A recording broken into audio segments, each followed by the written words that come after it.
Have you ever been at work and received a memo or an email which you read, and by the time you got to the bottom of it, you were like, jeepers, that was a long way to say, due to the COVID pandemic, we can no longer have potlucks. Well, the reason for that is because that piece of professional writing, right, that email or that memo that you received, lacked the core elements of being an effective piece of writing. So you got lost in the mumbo jumbo and kind of missed the point. My name is Amanda Arentz. I'm a multi-book Amazon bestselling author, and I'm also a copywriter, and I'm here today to talk to you about things you can do to start making your professional writing more effective. To do that, I'm going to cover the basic core elements of professional writing, which I like to call FACES. It's an acronym that I've created for that. So I will first go over what the FACES are, and secondly, I'm going to show you what each of those will look like in the writing sense so you can get a better feel for them. And then when I conclude this, I will leave you guys with a checklist that you can start using today to make your professional writing more effective right now. So first, let's look at what FACES are. So FACES right here. So F is for form and formality. A, that's for our audience. C is our content, clarity, and conciseness. And E is our excitement and our editing our work. And then S is our stories, our sources, and our structure. So as we dive in to the beginning, right, we're going to look at form, formality, and audience kind of all together. And as an example, I'm going to use an article called Focus on Written Communication, Effective Professional Writing. It's by Dr. Jean Reynolds. She writes for the FBI and the government, and works with them about making, their reports and things more effective. And in this article specifically, she's really looking at the form and the formality, so writing either formal or informal, and speaking to the audience directly. So I am going to do a quick quote from her article, and it says, quote, "Unlike school projects which aim to impress a teacher, professional writing has a concrete objective. Writers must adjust their style, sentence structure, and word choice to the situation at hand," end quote.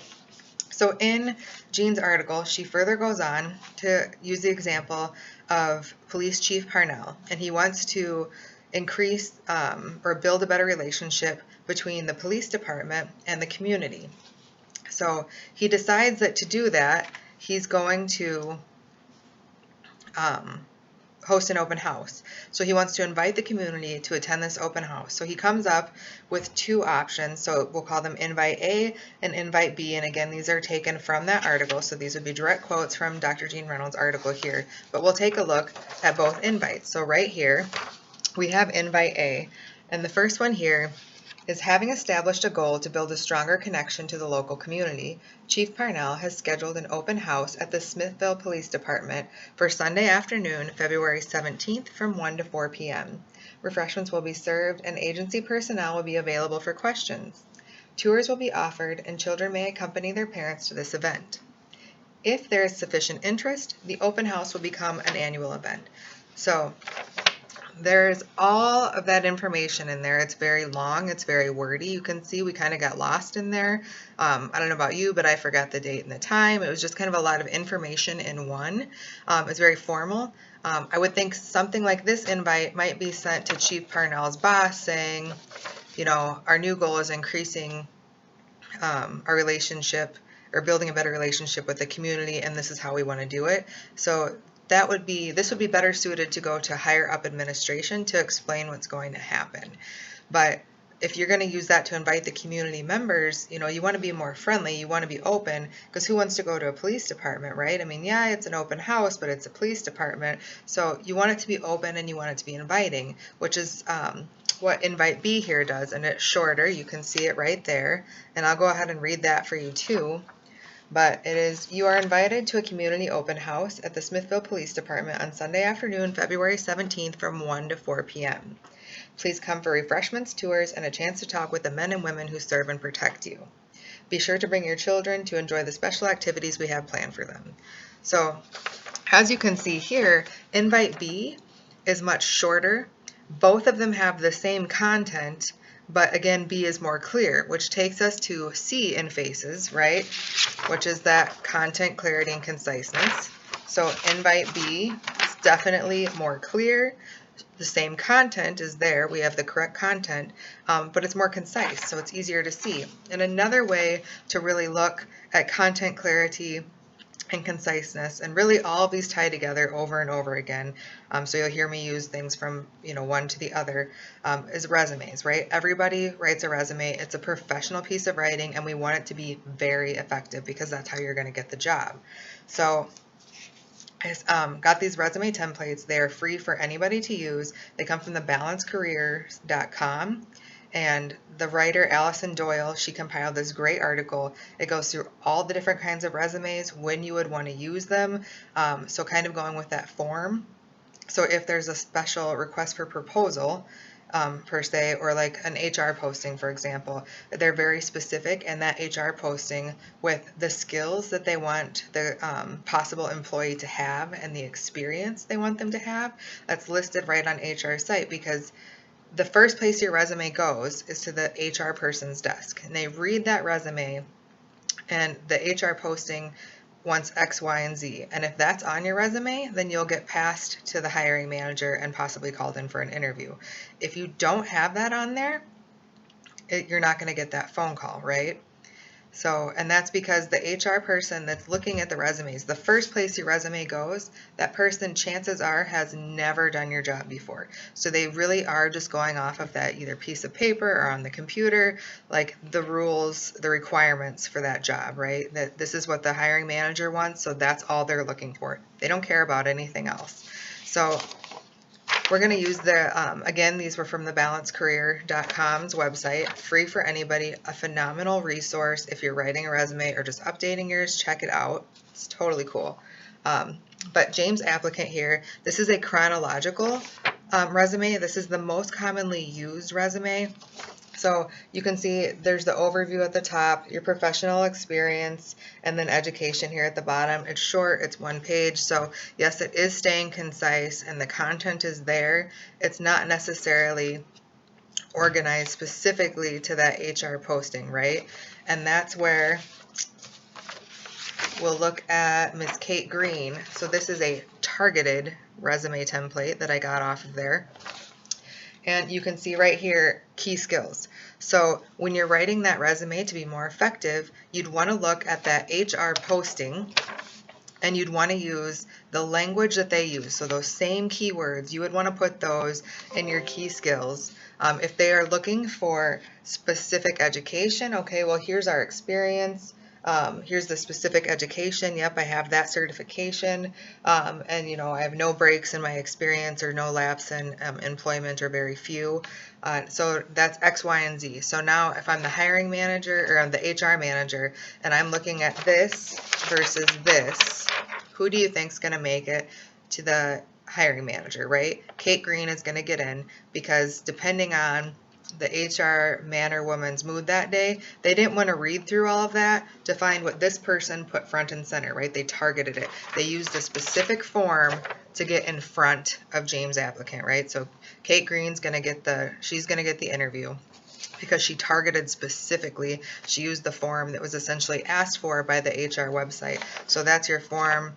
And again, speaking directly to your audience is HR, because you got to get to that hiring manager. So, and the content, the clarity, and the conciseness, both were short, so both were very concise, but Kate Green here is much more clear. And both had the same content applying for that same job, but again, this was more targeted, this was more specific, and that clarity is going to get her ahead of the game. So another place you might go where you would need a resume, or a short one, would be like a career fair. And these are pretty cool, I think.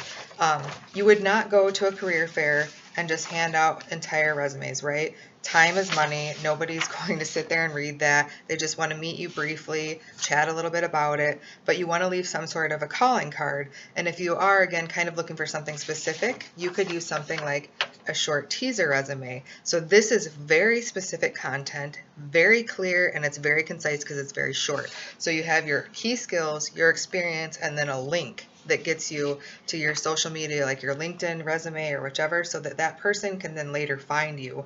And that's a better way to meet, because you're showing, yes, I can follow rules, and I know time is money. I'm not going to waste your time. So, here, short, concise. It's also a little bit more exciting because it's quicker to read, right?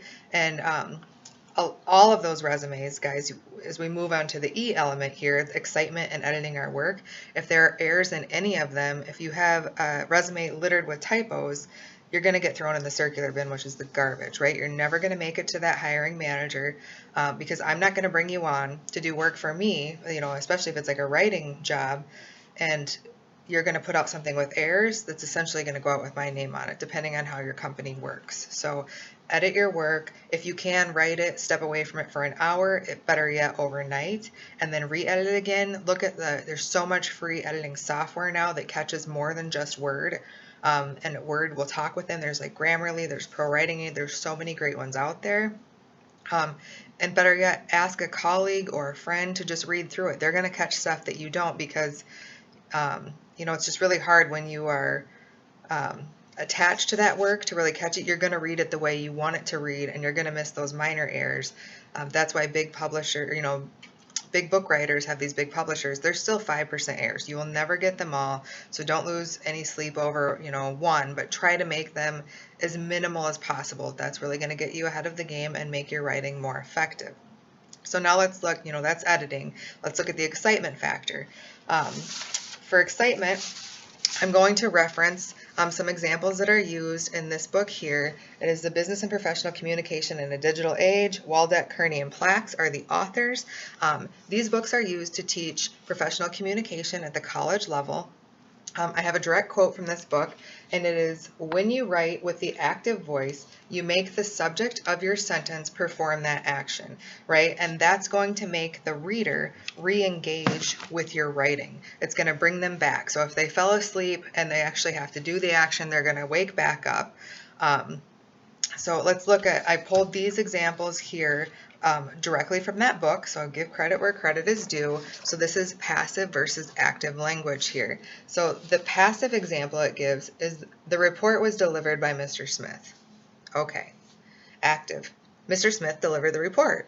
So even as you're reading it, you can notice, the way that you read it, the tone that you read it in, it's just faster, it's more peppy, you're more engaged. So let's look again. Passive. "These procedures were established by the board of directors." Okay. Active. "The board of directors established these procedures." So if you're backing something or if you're reading something, that the second one, the one that's more active or in motion, essentially, is going to kind of bring you through that writing. It keeps you engaged. Another way to do this is to look at, like, if somebody found tracks in the snow, say Jimmy Smith found tracks in the snow, and then you come in, you're writing a story about his tracks in the snow that he found, and you would say the passive voice would be, "He noticed tracks in the snow and he left to follow them," right? That's passive. He already did that, yesterday, so it's not very exciting. The active version of that would be, "He's following the tracks he found in the snow." So now you're going on an adventure. So Jimmy's following these tracks as you're reading through this text. You're following along with him, and that's that much more exciting.